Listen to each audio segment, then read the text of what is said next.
Magandang araw po. Ito pong ipinapakita nating 18 carats gold rope chain ay handcrafted natin. Hindi po ito machine made.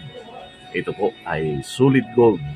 Hindi po yung rope chain na napipisak. Kaya kapag pinindot mo ay nakukupi.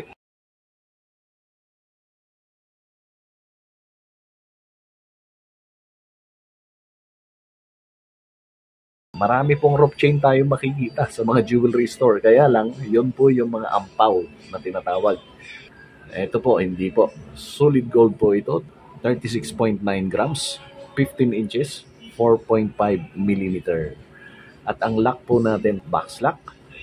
Matibay yung ating pagkakagawa. Sa likod ay nag-engrave ulit tayo ng ating hallmark YP.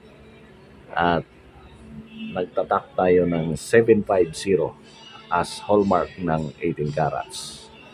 So yan po ang isa sa ating ginawa na 18 carats gold rope chain para sa misis ng ating dati ng kliyente na taga Hong Kong.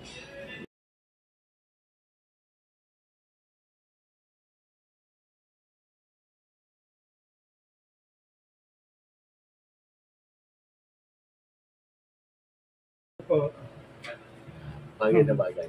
Oh, wow. Wow. Naging bongga. Andyan pa rin sir, ano? Nandyan pa rin. Natural na kulay. Siya pa rin. Galing na po, sir. Grabe. Magaling gumawa to kahit anong pagkawa mo kapag Talagang magaling. Sige po. Thank you po ng Sige marami. sir. Salamat sa Thank you tulong ng marami, marami sir. ma'am. Thank you Salamat po. talaga.